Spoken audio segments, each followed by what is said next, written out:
আমার ক্লায়েন্ট ইন্দ্র কুমার অসুস্থ হয়ে পড়েছেন। আমার বিনীত অনুরোধ, আমার ক্লায়েন্টকে মেডিকেল গ্রাউন্ডের ভিত্তিতে এই কেস থেকে অব্যাহতি দেওয়া হোক। ধর্মাবতার, যে মানুষ পরশু রাতে নিজের অফিসে পার্টি করতে পারে, গতকাল একটি নিউজ চ্যানেলে গিয়ে ইন্টারভিউ দিতে পারে, সে আজ শুধুমাত্র নিজের গা বাঁচানোর জন্য এই অসুস্থতার নাটক করছে। এটা কিন্তু দিনের আলোর মতো পরিষ্কার। আমি আপনার কাছে অনুরোধ করছি, এই জঘন্য অপরাধের বিচারের আরেকটা তারিখ যেন না দেওয়া হয়। ধর্মাবতার, নিউজ চ্যানেলের তথ্য এটি আদালতের কাছে প্রমাণ হিসেবে গ্রহণযোগ্য না হলেও এই বিশেষ ভিডিওটি এটি তো গ্রহণযোগ্য হবে। ধর্মাবতার, যেখানে ইন্দ্র কুমার নিজের মুখে রোহিণী মল্লিককে নিজের কুকীর্তির কথা ফাঁস করেছে।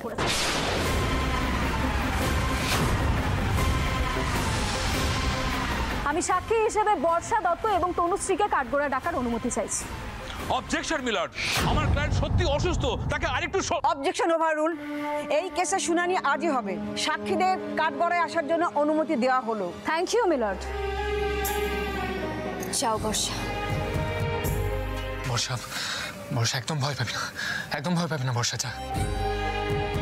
বর্ষা ভয় পেও না, যাও। জামা ওঠ। বর্ষা, এত দূর যখন এগিয়ে এসেছো, বাদ বাকি পথটাও এগিয়ে যাও। যা বর্ষা, যা।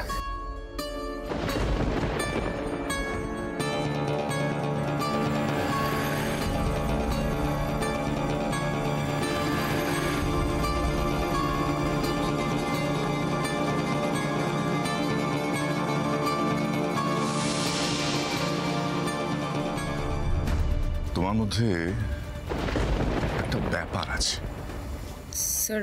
আপনি এভাবে ইন্দ্র কুমারের সিনেমাতে সবাই এত সহজে সুযোগ পায় না রোহিণী। আমি তোমার লাইফ বদলে দেব। আইল মেক ইউ আ স্টার।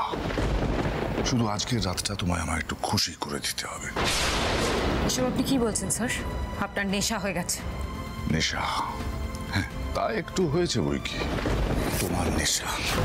আমার হাতটা ছেড়ে দিন স্যার। আপনার সিনেমায় কোনো গান গাওয়ার সুযোগ আমার চাই না। ছেড়ে দিন আমার হাতটা। তোমার চাওয়া না চাওয়ার উপরে কিচ্ছু ডিপেন্ড করে না রোহিণী। ছেড়ে দিন।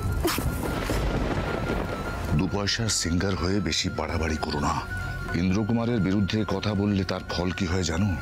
ওই জার্নালিস্টটা কি যেন নাম, আলোকপর্ণা বসু, গলা তুলেছিল ইন্দ্র কুমারের এগেইনস্টে। এমন চাপ দিয়েছি যে সুইসাইড করতে বাধ্য হলো। তার মানে আপনি আলোকপর্ণার সাথে ওই অসভ্যতাম করেছিলেন? She was nice as well. সে সুযোগ আমি পাইনি। তবে আমার পছন্দ হয়েছিল তার রিলেটিভ বর্ষা দত্তকে। সেও ঠিক তোমারই মতন আমার অফার শুনে ভয় পালিয়ে গিয়েছিল। বোকা বোকা। সুযোগ দিচ্ছি, কাজে লাগিয়ে নাও। বাট না, পাবলিকলি আমার ইমেজ মালাইন করলো বা চেষ্টা করেছিল। কি হলো? পারলো? উল্টে আমি তার মুখে এমন কালি মাখিয়ে দিলাম যে সারা জীবন আর লোক সমাজে ওর নিজের মুখ দেখাতে পারবে না। ওই বর্ষা দত্ত। এসো এসো আমার সাথে এসো Rohini. Come come come. Stupid girl. ধর্মাবতার, আপনি এই ভিডিওটি দেখে পরিষ্কার বুঝতে পারছেন যে এই ইন্দ্র কুমারই হলো আসল পিশাচ। কালকে যদি রোহিণী মনের জোরে ওখান থেকে বেরিয়ে না যেত, তাহলে ওর অবস্থাও এই তনুশ্রী আর মধুরিমাদের মতোই হতো। এই ভিডিও থেকে তো পরিষ্কার হয়ে যাচ্ছে যে বর্ষা দত্ত ও রোহিণী মল্লিকের অভিযোগ সত্যি। কি প্রণব বাবু, আপনি কিছু বলবেন? নিশ্চয়ই মিলন। চোখের সামনে গন্ডগোলগুলো স্পষ্ট হয়ে যাচ্ছে। রোহিণী আলোকপর্ণার পূর্ব পরিচিত, বর্ষা দত্ত তার বাড়ির লোক, আর তনুশ্রী ঘোষ সাজানো একটা পাপেট। অবজেকশন মিলন। উনি কিন্তু ওভাররুল। আপনি প্রণব বাবুর কথাটা শুনতে দিন আমাকে। আপনি বলুন। Thank you your honour. আলোকপর্ণার আসল উদ্দেশ্য আমার ক্লায়েন্ট ইন্দ্র কুমারকে মেলাইন করা। ইন্দ্র কুমার আলোকপর্ণার বিরুদ্ধে মানহানির মামলা করেছিলেন, আর সেটাই সহ্য করতে না পেরে আলোকপর্ণা প্রথমে নিজের মারা যাওয়ার ভুয়ো খবরটাকে ছড়ান এবং রোহিণীকে ভিকটিম সাজিয়ে উনি নকল ভিডিও তৈরি করেন। আর পরের দিনই নিজের নিউজ চ্যানেলে ইন্দ্র কুমারকে হেনস্থা করবার জন্য উনি ডেকে পাঠান।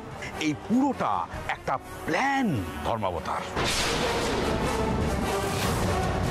ওই ভিডিওর মতন এই সাক্ষীরাও কিন্তু নকল। এর আগেও অলিভিয়া এবং পিয়ালি নামের দুজন মেয়ে আলোকপর্ণার বিরুদ্ধে মিথ্যে সাক্ষী সাজাবার অভিযোগ এনেছিল। তারা নিজের মুখেই সে কথা বলেছে।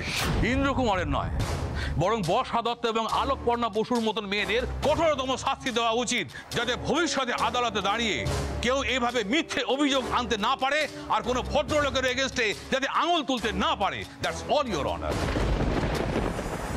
সাবাস প্রণব, সাবাস। এইবার দেখি আলোকপর্ণা কি করে যেত তুমি এই কেসটা। আর এসব কি বলছে? কিচ্ছু হলো না, কিচ্ছু হলো না, উল্টে আমার মেয়েটার আবার বদনাম হয়ে গেল এই সমস্ত থানা পুলিশ কোর্ট আদালত করতে গিয়ে। আমাদের কি আর কিচ্ছু করার নেই? এত দূর এসে আমরা হেরে গেলাম। এত বড় অবিচার হতেই পারে না। যোগদাদা প্লিজ তুমি শয়তানটাকে ছেড়ে দিও না। সব দেখে আমি এই সিদ্ধান্ত। কি আদালতের মধ্যে যে এই ধরনের আচরণ করা যায় না, আপনি জানেন না? আমি ক্ষমা চাইছি মিলর্ড, আদালতে এই রকম আচরণ করার জন্য। আসলে অনেকক্ষণ ধরে মিথ্যে শুনতে শুনতে আমি এতটাই অবাক হয়ে গিয়েছিলাম যে রিয়্যাক্ট করতেই ভুলে গেছিলাম। আর প্রণব বাবু, আপনি যেন কি বলছিলেন যে ইন্দ্র কুমারের বিরুদ্ধে ওটা সবকটা অভিযোগ মিথ্যে, সব সাজানো, তাই তো? আচ্ছা প্রণব বাবু, আপনি এইভাবে আর কত মেয়ের মুখ বন্ধ করবেন বলুন তো? আপনার যা বলার আপনি কাঠগড়ে এসে বলুন।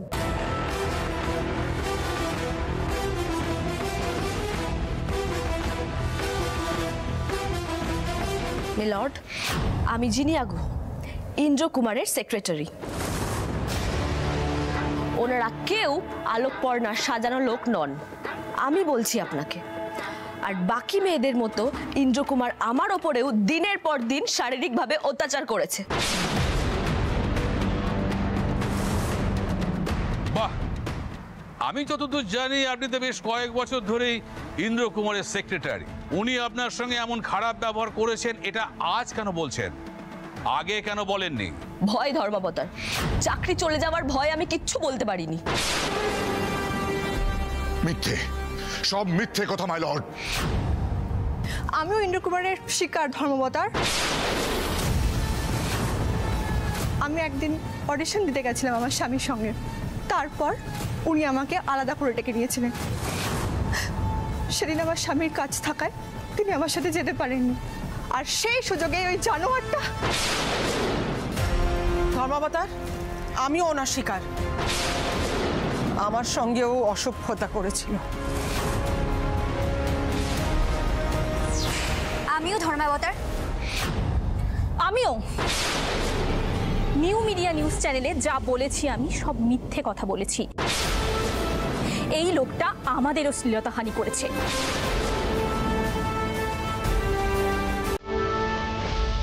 আমিও আছি।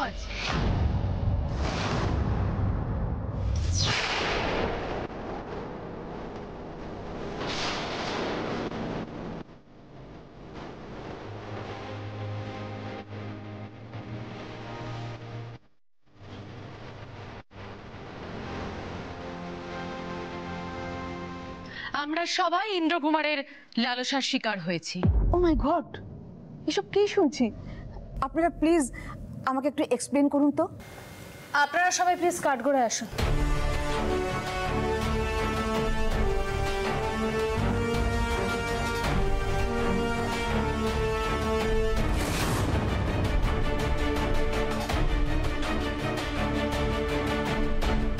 প্রণব, কিছু একটা করো। কেসটা আমার হাতের বাইরে বেরিয়ে গেছে, তবু আমি শেষ একবার চেষ্টা করছি। আমার সাথে ইন্দ্রকুমার শ্লীলতাহানি করেছে 10 বছর আগে। কাউকে কিছু বলতে পারিনি, কিন্তু মনে মনে প্রতিদিন এটাই চেয়েছি যেন তার পতন হয়। আজকে সুযোগ পেলাম, তাই আর চুপ করে থাকতে পারলাম না। আর 6 বছর আগে আমার সাথে নোংরামি করেছিল এই লোকটা। 6 বছর ধরে সেই যন্ত্রণা আমি মনের ভেতর রেখে দিয়েছিলাম, আর আমি চাই ওর এমন শাস্তি হোক যাতে বাকিটা জীবন ও আমাদের মতো যন্ত্রণা ও ভয় পেয়ে বাঁচে। আমার ক্যারিয়ার ধ্বংস করে দিয়েছে এই লোকটা। এবার তোমার মুখোশ খুলে পড়ে গেছে ইন্দ্রকুমার। এবার তোমার বাঁচার আর কোনো উপায় নেই। আর এই লোকটাই চাপ দিয়ে বাধ্য করেছিল আমাদেরকে আলোক পর্ণার বিরুদ্ধে মিথ্যে কথা বলতে, আর সেই জন্যই আমরা অন্য একটা নিউজ চ্যানেলে গিয়ে ইন্টারভিউ দিয়েছিলাম। আমরা আদালতের কাছে ক্ষমা প্রার্থী নিউজ চ্যানেলে গিয়ে মিথ্যে বলার জন্য। বিশ্বাস করুন, এছাড়া আমাদের কাছে কোনো উপায় ছিল না। আর মধুরিমা ইন্দ্রকুমারের কথা শুনতে চায়নি বলে ওকে লোক লাগিয়ে খুন করে দিল, শয়তান একটা। ইন্দ্র, আমার বোধহয় মুখ না খোলাই ভালো, তাই না? আমার কেরিয়ারের শুরুর দিন থেকে তুমি আমাকে ভোগ করার চেষ্টা করেছো, ভয় দেখিয়েছো। এবার ভয় তুমি পাও ইন্দ্রকুমার, তোমার পাপের ঘোড়া পূর্ণ হয়েছে। বাহ বাহ বাহ বাহ বাহ, আপনাদের কথা অনুযায়ী এতদিন ইন্দ্রকুমার আপনাদের প্রায় সব মহিলার সঙ্গেই খারাপ ব্যবহার করেছে। আপনারা কেউ এতদিন মুখ খুললেন না, আজকে হঠাৎ আপনারা মুখ খুলছেন। কেন মুখ খুলছেন সেটা কিন্তু আমি বুঝতে পারছি না, আমার কাছে খুব অদ্ভুত লাগছে। হ্যাঁ, অদ্ভুত আমাদেরও লাগছে, আপনাদের মতন অসভ্য নির্লজ্জ পুরুষ মানুষদের কথা ভেবে। এই সমাজ চিরটা কাল মেয়েদেরকে কোণঠাসা করে রেখেছে। আজকে সেই বেড়াজাল ভেঙে এতগুলো মেয়ে আদালতে এসে মুখ খুলেছে ধর্মাবতার, সেটা কি যথেষ্ট বড় কথা নয়? এই সমাজের ভয়, লোক লজ্জার ভয় এতগুলো বছরে মেয়েগুলো চুপ করেছিল, মুখ বন্ধ করেছিল, কিন্তু আজকে সুবিচারের জন্য আদালতে এসেছে। আজকে কি আদালত তাদের দিক থেকে মুখ ফিরিয়ে নেবে? শুধুমাত্র কেন তারা এতদিন মুখ বন্ধ করেছিল, কেন এতদিন বলেনি, সেই জন্য। এই পিশাচটা এতদিন ধরে নারকীয় অপরাধ করেছে এই মেয়েগুলোর সাথে। সেই যন্ত্রণা, সেই অভিশপ্ত স্মৃতি বহন করেছে এই মেয়েগুলো। প্রত্যেক দিন মুখ বুঝে সেই কষ্ট সহ্য করেছে। তাদেরকে বিচার কে দেবে ধর্মাবতার? বলুন, কে দেবে?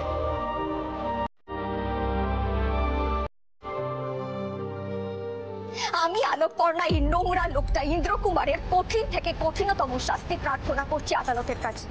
আজকে এই আদালতে এমন বিচার হোক আর সেটা দৃষ্টান্ত হয়ে থাকুক গোটা সমাজের কাছে, গোটা রাজ্যের কাছে, গোটা দেশের কাছে, প্রত্যেকটা মানুষের কাছে, যাতে ভবিষ্যতে কোনো পুরুষ কোনো নারীর দিকে চোখ তুলে তাকালে সেই মেয়েটির আদালতে এসে মুখ খুলতে যেন বছর না পেরিয়ে যায়।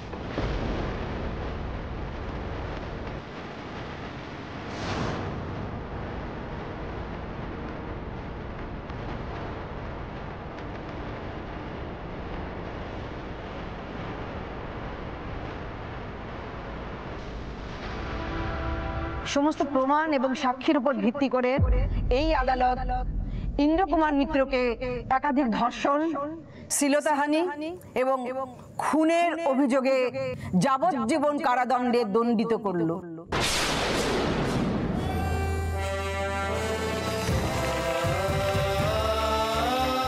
The court is adjourned.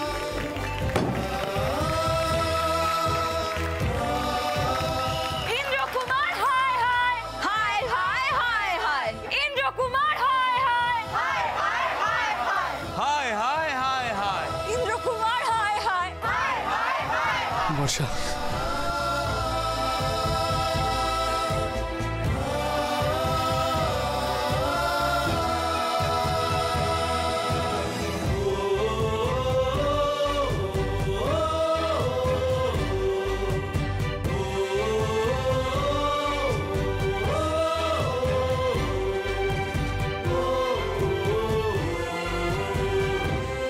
একেই বোধহয় বলে অসুর বিনাশ।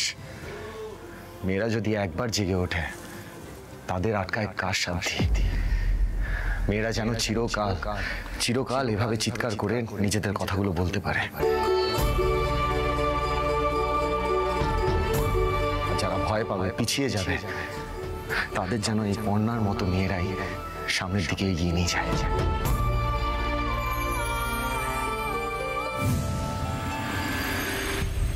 তোমাদেরকে খারাপ কথা বলতে বলতে না আমি টায়ার্ড হয়ে গেছি অয়নদা। এখন সবটা শেষ হয়ে যাওয়ার পর ফোন করেছো কেন? হ্যাঁ, কি করতে ফোন করেছো? ঈশা ঈশা তুমি আমার কথাটা একবার শোনো, একবার শোনো। কি শুনবো বলো তো অয়নদা? হ্যাঁ, তোমাকে আর আর মৌমিতা দিকে আমি বারবার করে বলে দিয়েছিলাম পর্ণা কি করছে না করছে সবটা দেন দিন আমাকে জানাবে। আর তুমি আর মৌমিতা দি তো ওর কথা আর বলো না, ও এমন ফাঁসান ফেসেছে না, গোটা দত্ত বাড়ির ওই গোষ্ঠী শুদ্ধ লোকের সমস্ত রান্না বান্না আজ ওকে একা করতে হবে। হ্যাঁ হ্যাঁ হ্যাঁ, ওর ওই রান্না বান্না করাই ঠিক। অবশ্যই রান্না বান্নাটাও ঠিক করে করতে পারে কিনা আই হ্যাভ ডাউট। আচ্ছা অয়নদা, আমাকে একটা কথা বলো তো, পর্ণা ইন্দ্রকুমারকে ফাঁসাবার জন্যে নিজের মরে যাবার এই ভুয়ো খবরটা রটিয়ে দিল। এত বড় একটা খবর তোমরা জানতে পেরেও আমাকে জানালে না, ফোনটা সুইচ অফ করে দিলে। আমি তো জানা মাত্রই খবরটা তোমাকে দিতে চেয়েছিলাম, কিন্তু চিনিয়া বলে মেয়েটা কোত্থেকে হঠাৎ করে বাড়িতে এসে উদয় হলো, আর এসেই সবাইকে বলে দিল যে ওই ইন্দ্রকুমার যা যা করেছে সবটাই নাকি তোমার পরামর্শে করেছে। ব্যাস, সঙ্গে সঙ্গে সবার চোখগুলো আমাদের দিকে ঘুরে গেল, সবাই মিলে আমাদেরকে সন্দেহ করতে শুরু করে দিল। তুমি ভাবতে পারবে না ঈশা, আমার নিজের ছেলে বুবাই ঘর শত্রু বিভীষণ ও বাবার অর্ডারে আমাদের দুজনের কাছ থেকে ফোনটা কেড়ে নিয়ে সুইচ অফ করে রেখে দিল। বাবা সঙ্গে সঙ্গে আমাদের দুজনকে দরজা বন্ধ করে ঘরের মধ্যে রেখে দিল। আরে আমি তো সুযোগই পেলাম না তোমাকে জানানোর, আর বাবা তারপর থেকে সমানে আমার জুতো পেটা করার ভয় দেখাচ্ছে। বেশ হয়েছে, তোমার মতন অপদার্থের না জুতো পেটাই খাওয়া উচিত। বাবা, অ্যাটলিস্ট রোহিণীকে পর্ণার সামনে প্রথমেই দাঁড় করিয়ে দিতে পারতে, তাই না? ও তো আর নিশ্চয়ই জানতো না যে পর্ণা ওর 10 বছরের স্মৃতি হারিয়ে ফেলেছে। নিজে এক এক করে সবটা বলে যেত, আর আর পর্ণার মাথা ফেটে মরে যেত, এটা একেবারে চুপকে যেত। আরে সৃজন কি অত বোকা নাকি? সৃজনরা সমস্ত কথা আগে থেকে রোহিণীকে জানিয়ে রেখেছিল। তাহলে আর কি, বাড়িতে বসে ছেলের কথা শোনো, বাবার জুতো পেটা খাও। জন্তুর দল খাঁচায় ঢুকে বসে আছে। রাখো ফোন।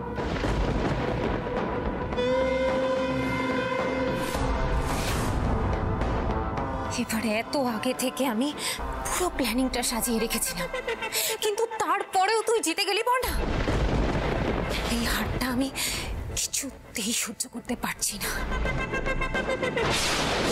ইন্দ্রকুমার হায় হায় হায় হায় হায় হায়, ইন্দ্রকুমার হায় হায় হায় হায় হায় হায়, ইন্দ্রকুমার হায় হায় হায় হায় হায় হায়, ইন্দ্রকুমার হায় হায় হায় হায় হায় হায়, ইন্দ্রকুমার হায় হায় হায় হায় হায় হায়। এই যে দেখো, শয়তানটা এসে গেছে, সবাই আরো জোরে বলো, ইন্দ্রকুমার হায় হায় হায় হায় হায় হায়, ইন্দ্রকুমার হায় হায় হায় হায় হায়, ইন্দ্রকুমার হায় হায় হায় হায় হায়, ইন্দ্রকুমার হায় হায় হায় হায়, ইন্দ্রকুমার হায় হায় হায় হায় হায়, ইন্দ্রকুমার হায় হায় হায় হায় হায়। আমার সবচেয়ে বড় ভুল হয়েছিল তোমাকে ছেড়ে দেওয়া।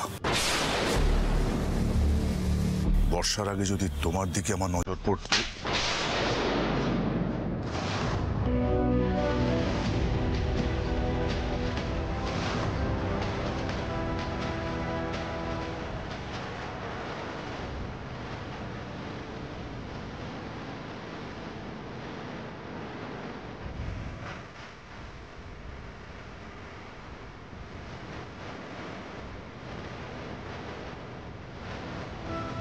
আমার মেয়ের সঙ্গে যার বিয়ে হয়েছিল ইন্দ্রকুমার, আমি তাকে ওরে এত হয়নি। আর তুমি তো একটা বাইরের নোংরা লোক।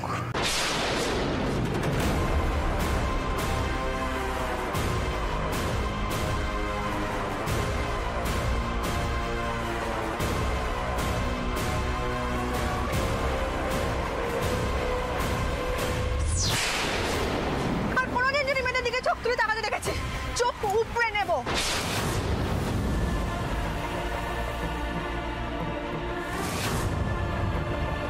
আমাদের জামাই হাত দেওয়ার খুব শখ না,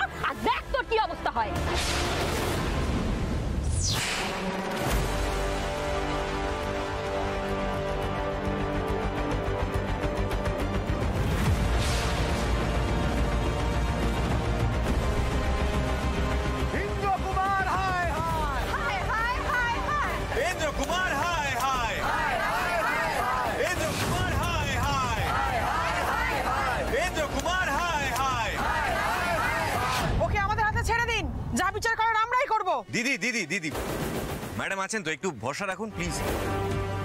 মাথা তো কাটা গেছেই, এবার প্রাণে বাঁচতে চাইলে চলুন এখান থেকে। ইন্দ্র কুমার হায় হায় হায় হায় হায় হায় ইন্দ্র কুমার হায় হায় হায় হায় হায় হায়। একদম উচিত শিক্ষা হয়েছে ওর। একদম ঠিক বলেছেন সৃজন, এরকমই শাস্তি হওয়া উচিত, যাতে ভবিষ্যতে কোনো পুরুষ কোনো মহিলার সাথে অসভ্যতা করার কথা কল্পনাও না করতে পারে। সমাজে তোমাদের মতো মানুষরা আছে বলেই সাধারণ মানুষরা এত ভরসা পায় না।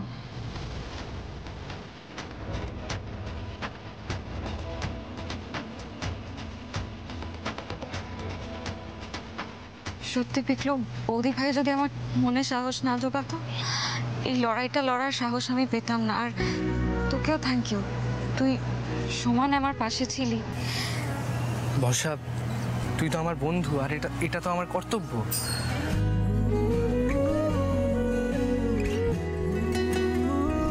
আমি আমার যোগ্যতার দিব্যি বলছি সৃজন, এই লড়াইটা আমি বর্ষার জন্য নয়, নিজের জন্য লড়ছি। পর্ণা, লড়াইটা হয়তো আপনি শুধুমাত্র নিজের জন্য লড়েছিলেন, কিন্তু এই জয়টা আজ আমাদের সকলের হয়েছে। আপনি পাশে ছিলেন যে সৃজন, আপনি পাশে না থাকলে আমি একা কিচ্ছু করতে পারতাম না।